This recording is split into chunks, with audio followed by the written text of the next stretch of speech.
Okay, Gary, here we are. You've actually made it to Panama. You're on the Pacific side. Yeah, finally. Australia's just that way. Yeah. One ocean to Australia. Yep, absolutely. So you reckon you didn't know your way to Panama, or people thought that was the case? So Yeah. When I turned left and everyone went right, a lot of my friends and family and a lot of people thought, where the bloody hell's he going? You know, does he know where he's going? And anyway. Yeah. There's a bit of paying out, but it's all good fun. But yeah. So you must be feeling pretty good now, because you've done the hard yards now. You know, like you did your qualifier under challenging conditions. The boat arrived late, all those sorts of bloody rhubarb. Yeah. And then you trundled along down. It was a quiet start, but you did pretty well in the end.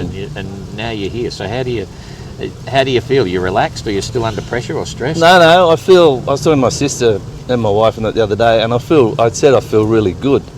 Like when I come back from the qualifier, I was exhausted, and I had a few days where I didn't really do anything short of put a bit of food on the boat and get ready to come here. Yeah. And then as soon as I got to the other side of Panama, I got in that day, and then I started pulling things out of the boat, and Jasmine says to me, what are you doing? You've just spent 13 days at sea, don't you want to have a rest? And I said, no, I feel great, you know, so I felt confident. And now it's the longest passage I've done on my own, basically. And I found my way there okay, and I had some testing times with light winds and all that sort of stuff, but I feel good, I feel positive. I'm looking forward to getting going again. I might not leave on Tuesday, but I'll just see, you know. I've always been chasing everybody around the place, you know.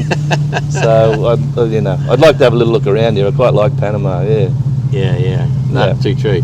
So let's just set the scene back, because we've never really had a long talk at all. You know, so a lot of people don't know much about you. But you're a shipwright. How long have you been shipwrighting and building boats and stuff? Started my apprenticeship when I was 16 years old. Yeah. At Cockatoo Island Dockyard, which doesn't really exist anymore, but which is a very good place to learn your trade. And basically been building boats, repairing boats, restoring boats, and all sorts of weird and wonderful things for most of my working life. You know, I've been away and done other things off and on, but 90% of my working life's been around boat building. Yeah. So have you ever built boats for yourself before? You know, like no, I've always built them for other people, and I've never really needed a boat, because a lot of my clients are also very good friends. Yeah. And people just say, if you want to use a boat, use the boat, you know, sort of thing. So I thought, well, I probably don't need to have a boat. And I've always wanted to have a boat, but you know, the cost of owning a boat's pretty horrific these days as well. So when this come up, I thought, oh well, I can probably afford something that's 19 foot long, and build it myself, which was a really good process. I really enjoyed it. Yeah.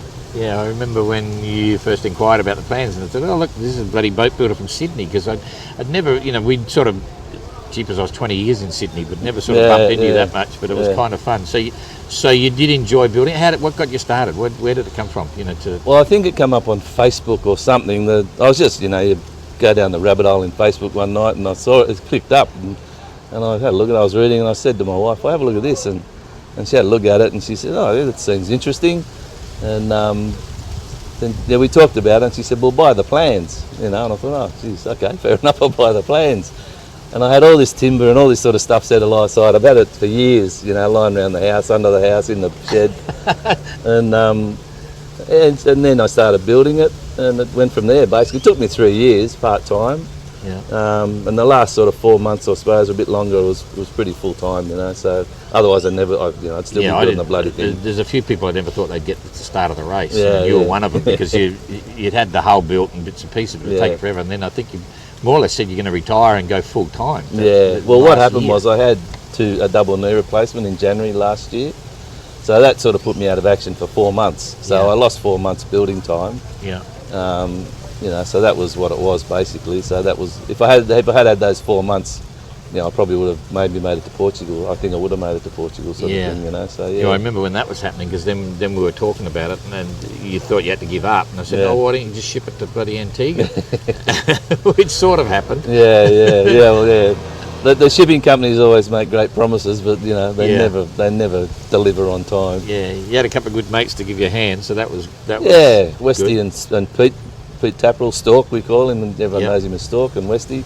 Westy's a rigger and marine electrician, and Peter was a very good friend. We went to TAFE together. We did our apprenticeships at the same time, and you know, we've worked with each other for years, you know, and we're in business together for about 12 years. Yeah. And then we've gone off and done our different things, and so I could, once again, if they didn't come, I wouldn't be sitting here right now. I'd still be in Antigua trying to put it together. You were looking decidedly shaky there for a while after that first couple of days, and I think they made you push through that. Yeah. And that's happened with other entrants as well, you know. You think you've got everything done, you know, and Westy or Peter lives in Thailand, but Westy was there most of the time at the end of the build in Sydney, and we thought we had everything done, put in the container, and then you get there and go, oh, geez, no, we didn't do that. So, you know. But anyway, it's fair enough. And so your sailing background, you've obviously been building, working on boats, but what about sailing? Well, I come from a family of, I'm a 5th generation boat builder, and my ancestors and all that were shipbuilders and sailors and seafarers and stuff. Yeah. 5th generation, that goes back a bit. Yeah, it goes right. We got in our family people who were captains of ships in Lord Nelson's fleet and all that sort of stuff. Really? Yeah. I've got a good history in the family, and my grandfather and my uncles and great-grandfather and great-grandfather, all shipbuilders and sailors basically. And Pop built me a Sabo when I was 8 years old, and that sort of kicked me off sailing sort of thing. And as I got a bit older, I sort of went off and I went surfing for the next sort of 20 years, I suppose. But I did sailing in between, so I've never been a full-time dedicated sailor, you know. But I've done ocean passages, I've done all that sort of stuff, and sailed dinghies and whatnot. And so a lot of people here have got a lot more sailing experience than me, and especially solo stuff, I suppose. But yeah, so I love sailing, always have loved sailing, but I've never sort of had it as a full-on thing like my whole life. It's been in different periods, sort of thing. Yeah. Well, that's probably so. You know, it's obviously a throwaway line for a guy who's a shipwright, been building boats all his life. So you enjoyed building the boat. It must have felt different building the boat, knowing that you might be sailing it around the world. Yeah, you know? For sure. And a lot of my colleagues think I'm too much of a perfectionist in doing things. You know, it's a pretty nice boat. But I like doing things right. I mean, even the boat's not perfect and it's not finished really inside. But it's just doing it for yourself's a whole different thing. I mean, when you do it for a client or something, it's, you know, you do to your best ability, but doing it for yourself, it's, I don't know, you just put a bit of soul into the boat, maybe, I don't know, sort of thing. You talk to it as you're building it. Yeah. So you've had this, obviously a pretty cool sail from Antigua here. You must be feeling quite happy, you know, like. Yeah. I mean, I started, when I left Antigua, I had a beautiful sail for the first 24 hours, or 21 hours. I would have done over 100 miles in that first 24 hours until the wind stopped at 21 hours for the next day. And then it was a bit frustrating, but then the winds picked up and I started learning how to set up the A sails and wing, all that sort of stuff. Yeah. And and then I tried to follow Adam's route because he had a nice little, I found out yesterday he was 160 mile. I thought it was Renault for sure, but it was Adam. Because he got that nice current, you know, coming right down back to Antigua. And I turned left a bit too, I was trying to avoid Barranquilla where all that horrible stuff was. And I did turn left a bit too soon, and I did get involved in all that horrible stuff in Barranquilla. That was the weirdest ocean I've ever seen. It was like everywhere, like just, you know, it was bizarre. And and then the last 3 days were a bit testing as well, when the wind just dropped away and you're just trying to go any direction you can, sort of thing, and you'd get wind and then it died. But it was, I think I did learn a lot in that leg for sure. It was 13 days I think I was out there for. You're looking a lot healthier now than when you got to Antigua. I think it was probably the stress levels must have been so high. You were quite fit and healthy. Do you feel it? Well, that's I've lost a lot of weight. I mean, I haven't even weighed myself, but I think I've easily lost 10 kilos, maybe more. Because I don't eat a lot when I'm at sea anyway. Although I started cooking and all that sort of stuff. What were you cooking? Curried sausages. Oh yeah, that's all right. These little tin sausages you buy and mixed veggies in the tin and some it was really nice. And eggs and all that sort of stuff. And because normally I used to get seasick quite a bit, you know, off and on for the first few days. I haven't been seasick once since I've been here on the boat, which I thought in that boat you're going to get seasick for sure. Oh, you're focused. You're focused. Your brain's on the program. You're always thinking of something. So I forget what the question was at the start, but anyway, cooking. So I've bought and ate lots of sardines, tin sardines, lots of fruit, apples and oranges. But I bought a whole lot of tin sausages and tin veggies, and I'll get fresh stuff, you know, the day before or 2 days before. Not much freeze dried. Well, actually, I did pick up a whole bunch of stuff before I left Antigua. The security guy from Nelson Dockyard, he brought around a ute load of stuff and. Basically from the rowers. Take what you want. And I got a whole bunch of freeze dried and a whole bunch of these military British Army combat rations, Oh, that'd be good. and that looks pretty good. I ate one of them on the way across here. Yeah. But I reckon I've got about 30 meals, probably just with Yeah. that, with the freeze dried and the Yeah. Navy Army stuff, and then I've got all my other stuff, canned Yeah. food and Yeah. So, but I got water. I need to get a lot more water. I've only got How 100 much are you litres. going to take? Well, talking to everyone's talking 160 to 200 litres basically, and I've only got 100 at the moment, so I've got to go and buy some containers. Yeah, I haven't heard anyone 200, but 160, Renault. 100. Renault's gonna You never know how long it's going to take. But no, I said, why are you taking so much? He says, I'm taking 40 litres to have a shower. So He's a sly one, I you said, know. that's He's not a going bad fast, idea. but yeah, it's good to... Because I did on the way across, I had 100 litres, and I thought I'm never going to drink 100 litres from Antigua to here. And I had two 10-litre washes on the way here. It just makes you feel good, you know. Absolutely. Yeah. It's going to get even hot if it's and only for a sticky. few hours, you feel good. Yeah.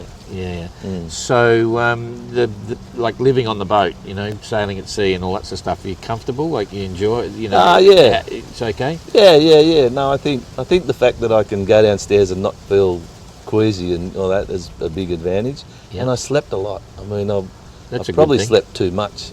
Sometimes I thought, you know. You're saying exactly what I said. Everyone said a different thing. When I did the Transat, I had so much sleep it was ridiculous. Because you can only pull strings for so long. Yeah, The wind yeah. vane's doing fine. Yeah. Yeah. I mean, I went one night. I had the A7 and the A5 up, wing on wing, Yeah. and I went out for like 5 hours, you know. And I had my AIS and all that on, and I had this little alarm thing to wake me up every hour, but that didn't work, or didn't wake me up. But so I'm quite comfortable on the boat. It feels safe, like even when you're sitting in there and you're in the cockpit and wandering all over the place and it just feels safe, Yeah. I had one time, that was the time I put on a set of new clean clothes. I think I had to wash clean clothes. Sat down in the cockpit and like 5 seconds later a wave come up and started to feel the cockpit, not to feel the cockpit, but a bit awe in the cockpit, Yeah. But no, it feels really safe, After that first 3 days I went out and I got bashed, Yeah. I thought, wow, this little boat certainly can handle a lot, so Yeah. Yeah, there's a bit about the human dynamic of the boat, and you're quite right. Even having the transom. But when we, with the boat with the transom, people said in the early days, "Oh, how ugly is that? It's a bloody box. Get rid of it. Meant to be open transom." But there's a certain sense of security with that. Yeah. And if you had open transom, you'd have bloody water in the cockpit all day, every day, really. Absolutely. When you're going downwind. The number of people I say, look, it's not meant to be the fastest 580 in the world. It's Yeah. meant to be a round-the-world voyaging ocean boat. So. Yeah, and to me, it feels like it.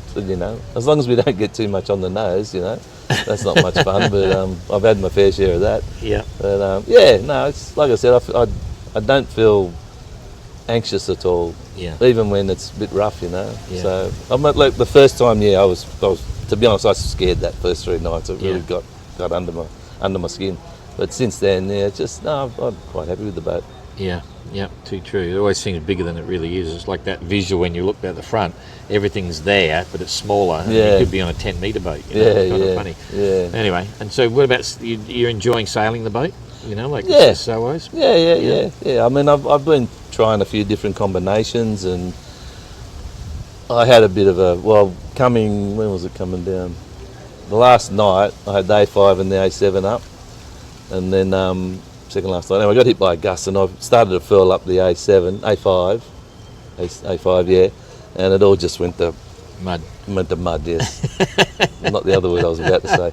And so I got, it was the middle of the night, and I had to get up the front, and I just pulled it down and threw it down the hatch, the whole lot. So bugger, I'll sort that out tomorrow. So then I'm coming down in towards Panama on the other side, and I'm about 10 miles out, and I thought I'll just furl up the A7, I'll get everything ready, A5, the A7, and I stuffed that up too, it all turned to bloody mud again. So I threw that back down the hatch. I sorted them out, when I got there. Yeah. But yeah, just learning. I haven't pulled the A3 out yet. I haven't been feeling confident enough to get that out just yet. Yeah. But I will on the next leg. Yeah. But yeah, no, it's just, So it's delivering what you had expected? Like when you had a vision before you started or while you're building the boat, you feel as if you're living it now? Yeah, I think, I've got the hydrovane on the centre, and there's a single rudder and the 2 dagger boards, and everyone's got a bit of a different combination. And that, it seems to work well, but I might think about changing possibly when I get to Fiji, maybe move it because I've got 2 rudders in the front of the boat as well. 2 rudders. 2 rudders. Well, I got the original one I made, which is the proper one, and then just before I left, I whipped up a real quick lightweight one in case something happened and I could use that, and then because the other one was in the boat in the container, and the second one I made before I left, I brought with me. Yeah. So I got 2 rudders and the hydrovane. And Daniel seems pretty happy. He's changed it, and said he got a bit more control with the rudder and the hydrovane on the side. But I just see how I go. Yeah. I mean, the hydrovane does wander a little bit, and I'm sure I can sort that out, as time goes by. Yeah. And the tiller pilots, I generally just try and put the tiller pilot on if I've got to go up the front, because it'll just stay straight. Although I have burnt one out already, but the other one's not sounding too healthy either. But anyway, that's No, I'd like to. I was saying the other day that I think it'd be also a really nice little boat around Sydney. Pittwater, the harbour, all that sort of stuff. A bit of flat water stuff, And I haven't told my wife yet, but it'd be a nice little weekender sort of thing. When I get back, sort of thing, and stuff like that. Modify it a little bit, put a toilet in it. Yep. Yeah. So because they did have a bit of flat water sailing on the way across. It was like in the mornings, you'd have this slop and stuff going on. Then as the day, if there wasn't much swell as the day, it'd just the ocean had flattened out almost. And it was really nice, So and then in the afternoon, the swells would come back again. It was interesting. If you get all the way around and you get back to Antigua, I mean, getting the boat back to Australia is a challenge, but it'd be nice in Sydney Harbour. Yeah. People look at the boat and say, "You sailed that where? Around the world? You kidding me?" I'm surprised that the people that know about it. Like a guy, my boat was on the trailer at Flamenco this morning, and I'm sitting there having an empanada or whatever, and this guy on a push bike just pulls up and he goes, "Oh, is that one of those boats you sail around the world?" I said, yeah. "You the skipper?" I said, yeah. And he, "Oh, what's the website?" So I gave him the website and stuff, and he said, "Oh, this is really great, And so a lot of people know about it. Oh, it's open a few. Well, I have spoken to Eric. He said to me a while ago, he said, if we both get around, do you want to share a container back to Australia? And I said, "Mate, it'll halve the cost for sure." Absolutely. So, Perfect. Yeah. I don't think that I could sell the boat. I don't know. I'm with you right there. I mean, I sold Tracker, but that was an objective, and I've got first option to take it back at the end. But having sailed a boat around the world that you built yourself, it's pretty hard to just, absolutely. You get emotionally, I mean, some people don't really care, they don't get emotionally attached to it. I'm quite emotionally attached to this little boat. Yeah. So that's part of the game. I've asked a few people, I won't ask you the same question because you're a boat builder, but I say to them, if you had the option to buy one or build one, would you build? And everyone says build for sure. It's part of the dream, of getting around. It was funny, I was listening to Jacob the other day, he was talking about he really didn't like torture boarding and all that sort of stuff. And I got I got so much satisfaction out of doing that. Like, you know why? Because it's just moron work. You don't have to think. That's what. Well, you do have to think. Well, that's true. Yeah. But sometimes it's just nice doing simple work because you don't have to think that much. You just got to do it. Because I had some friends who is in the industry as well, Chris Corman and all the boys come over and help me glass the boat. Yeah. And we spent a day doing that and a few beers and hamburgers afterwards. And then he said, "Oh, we'll come and help you fair it." And I said, "Oh, that'd be great, And I didn't. So I just did it myself, and I did. I quite, because you screwed it, you bought. I quite enjoyed that process. Yeah. And the best part is when they paint it, and you go, "Wow, I got it right." Oh yeah, exactly. What's the best part about the boat for you? The best part. I think your Dodger's the best bit, but anyway. Yeah, Shane Burchell made that from. He's a very good trimmer in Sydney. It's a nice Dodger. What's the best part of the boat? I don't know. I just think I like the galley and the nav station. Actually, it's pretty cool. But you're on your knees there, because I used to just do a lunge from the seat in the companionway. I'd lunge forward onto my knees, and then you got the chart table there in the galley. Yeah, no. My step is we it slides right forward. Yeah. So it's got like it's at the step to get in the companionway. Then you can slide it forward and put it under the hatch, so you can stand on that to do your sexton stuff. And then you can slide it forward and just sit there, either the nav station or the kitchen. And it's got a little. I haven't actually been in your boat yet. No, we'll have to do a video tour before we leave. To have a look. So I can't pick one part in particular that I really, like it's just the whole thing. It's all. So you've got a truckload of followers. I've mentioned this once before. You put a post up sometime at one point when you're about to leave, and you're bombed like about 1,000 people, all shipwright people and stuff. So they must be thinking it's pretty cool now. Yeah, it's funny. A guy, Cole Bailey, I share the work shed with in Sydney, and he said nobody asked him how he's going anymore. They want to know what I'm doing. So that was pretty funny. yeah, exactly. So that's cool. And the family must think it's pretty good. Yeah. You know? Everyone was concerned. My wife was concerned, especially when she got the call from the The PLB. We never talked about that. radio, whatever it is, centre. Yes, for those watching, there was a false alarm for PLB. We copped it while you're doing your qualifier. Came out and we had someone calling and left a message. Someone trying to contact Gary, and we weren't in a rush because we didn't know what it was. And then, so I said, it's a PLB just went off. I said, holy dooly. Yeah, but anyway. It was quite rough too. But so they were really nice. I rang them actually, the coordination centre, and they said apparently the plane was on the runway about to take off. Yeah, that's right. Yeah, we were frantic trying to get because it was an hour and a half. I was asleep. Yeah. I woke up and I just checked the thing and oh shit. Anyway, but they rang my wife at 2:30 in the morning, and then so she's gone into a mad panic and anyway. Yeah, it all worked out. There was a false alarm. I stood on the thing and that's all I can think that happened, The jacket was on the floor. Yeah. And I must have come back in and just stood on it or something. Yeah. But no, my family, my sisters, my brother-in-laws, and nieces, nephews, everyone's great, my cousins, uncles, aunties, you name it. Everyone's really kind. It's great. So what comms have you been using so far? I got Iridium Go, which it's a bit hard, It's really hard. There's Iridium Go and a satellite phone. Yeah, I got a satellite phone. Yep. I got Iridium Extreme satellite phone. That's the emergency phone, and the Iridium Go. But I just bought Starlink like everybody else, so I set that up. That's about it basically. Starlink's going to be a game changer, right? It's going to be interesting to see what everyone's doing. For me, it's more like currents, really. Yeah. I've struggled with currents all the way along, and I'll be looking at currents more than wind, I think. Especially out of here. Yeah, that's true. So, is there anything on the horizon that you're looking forward to? Like going forward. I'm really looking forward to French Polynesia. Actually, getting to Nuku'hiva I haven't got any anti-fouling on my boat either. I didn't get to do it because I'm chasing the tail every time. I didn't even get the boat off the hard to do it. But apparently there's a slipway in Fukuhiva or something like that. Yeah, there's a wall there actually. You can careen there. Yeah. I'm pretty sure it was in Nuku'hiva. Yeah. Where you can just pull it up aside and scrape it down. But there'll be something there. Yeah, I mean when we lifted it up, it's been in the water for maybe 6-7 weeks. I can't remember, 6 weeks maybe. And I scrubbed it in Antigua. I dove on it and scrubbed it before I left to come across here. And then we pulled out the other day. The bottom was clean. Yeah. And it just had a couple little gooseneck on the rudder and a couple on the transom. Yeah. And I didn't have time to do it. I bought the paint and I thought, well, if it was going to be on the trailer overnight, I would have done it, Yeah. But they come and took us that afternoon. Yeah. So, so that's what I want to do. And, I'm just looking forward to. Well, my wife's going to come to Fiji. That's good. Yeah. And my family, probably my sisters and brother-in-laws, are going to come as well. Yep.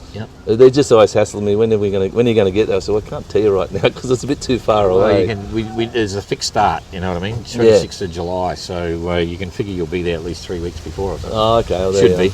There you are, darling, and my sister. There's the day. Take it from Don. If it's wrong, you can. Oh well, I don't know. You can argue with him. By the time you get, we can pick it pretty well. By the time you leave 5.8m, I can pretty much guess what you're going to get from there. Okay. Because you'll be back into trade winds and things like that. Because they booked some accommodation, but I just said don't book the airfares just yet. Yeah. So I'm looking forward to catching up with everybody and just the experience. I mean, it's 4,000 miles or something we've got to do in the next 40 days or something, isn't it? No. Oh yeah, 6,900 between now and Fiji. But before the first stop in Nuku'hiva. By the time you get there, you'll do 4,000 or something. Yeah. That's a lot of miles and a long time at sea. It's one of the world's classic bloody passages. Yeah. I've never done it, but you read all the stories. Yeah. So I think I'll have plenty of food. Fresh food's going to be a bit of a problem, obviously, but I've got plenty of other stuff, And water's the big thing. I think I want to take 200 litres, and I don't care if I'm a bit heavy, but that's well, you can live without food for quite a while, but water you can't. And I've got to buy some fishing gear, so hopefully I can catch a fish or two. Yep, too true. Yeah. Any bumps or bruises or injuries or anything like that? I hurt my knees a bit. Actually, no, that was on the qualifier. This knee, I had a lot of fluid on it. Yeah. And I had a thing on my shin. Yeah. And my deck's covered in blood in places because I forgot to put the knee pads on, which covered that. And I went up the front and glashed it on something, and there's just blood everywhere on the deck. Anyway, it'll wash off eventually. But no, other than that, a couple of times, you get thrown across the cabin, and I've been lucky. I've being able to grab something, you know, and not Yeah. go flying into the side or anything. Yeah. But Did you get any water down below? no, No. bit of salty. Yeah. You know, a bit of salt. There's salt everywhere down there. But yeah, no water, nothing. Maybe a little bit of rainwater, but Yeah. nothing. Yeah, no big. Because that, like you say, that Dodger sort of really Oh yeah. covers Snug. that whole hatch area well, you know. Yeah. So True. So you got have you got a tender on board? no, blower? but I scored a free paddleboard just before I left Antigua. Oh yeah. Blow up paddleboard. I don't know if it blows up or not yet, but Yeah. but no pump. So I got to try and find a pump here before I leave. Okay. Because I did buy one. I bought one in Sydney, Yeah. and then I was packing all my gear to come to Antigua, and I had Yeah. that much luggage. I thought, shit, I can't really throw another whatever was 15 kilos on top sort of thing, because the Americans nail you for luggage. And so yeah, I got this paddleboard, and when Kerry gets here, I think we're gonna get out, and he's got a pump. We can just pump Yeah. it up, make sure it's all right. It's old and it's crappy, but Yeah. just something to get ashore, you know, Yeah, especially exactly. in Nukuhiva and Yeah. other places. Yeah. Yeah. So have you got your rig up yet? Did you? No, I'll that's do that later tomorrow, today. I think. Yeah. Yeah. Yeah, no, I've been tidying. Like downstairs is just looks like a bomb in it, you know. I just chuck shit down, chuck stuff down there and all that. And but yeah, no, I do that tomorrow. It's pretty easy. I mean, yeah, just push it up, connect everything up. Yeah. The biggest bit's getting all the ropes and everything, the reefing lines and all that. But I Setting up photographed everything because I know if I don't do it right, Westy will nail me. So I photographed everything. And what are you missing? What are you missing when you're at sea? Or what do you Talking to think you'll be people. missing? Which one? Talking to people. Yeah. And communicating and yeah, and you know, like I said, the Iridium Go is it's really hard to talk. Yeah. You know, we were virtually going blah blah blah over, so you didn't talk over each other, because Yeah. if you do, then you get nothing. Yeah. Yeah, talking to people, and I've started reading some books. I'm Yeah. reading a really good book right now called Lords of the Ocean. Yeah. And what do I miss? I really miss cold Coca-Cola and ice. I'm with you right away. I couldn't cope with this. Yeah. I'd have to. It was hard enough doing the Transat, but it's going to Yeah. get very hot here. Even just a cold drink, you know. Yeah. Like, I got piles of Ribena and juices and all that sort of Yeah. stuff. And When I did the BOC, I had a 6-can fridge. That was it. Yeah, I had to do. yeah. I had to have cold drinks. I couldn't. I mean, survive it. obviously, I miss my family, you know. Yeah. So I think everybody does, you know. Yeah. It's you know, I've by the time this trip's over, I won't have been away this long ever, you know, from everybody. So yeah. So How all do you that sort of stuff. how do you manage the safety side, like wearing a harness? You wear a harness 24 hours a day, or No, I just every time I go on deck, Yeah. pretty much I put it on. If there's not much around, I'll go up on deck without it. But at night, Yeah. don't go anywhere near the deck without the harness. And Yeah. unfortunately, sometimes it's one of those ones it's got a 2 metre and a 1 metre, and sometimes it gets caught on things. But you just gotta just try and move a bit slow, you know. And if you tear a sail, you tear a sail. It's better than going overboard. Yeah. So yeah, and in the cockpit, even at night, I don't really put I probably should, but I don't unless it's really rough. I'll Yeah. put on clip on, It's you know. always the same. Yeah. Quite often just sitting there, and I'm daydreaming all the time. Yeah. So, Yeah. So I mean, yeah, I don't think I'm being silly or anything. I think No, you set know. your standards. yeah.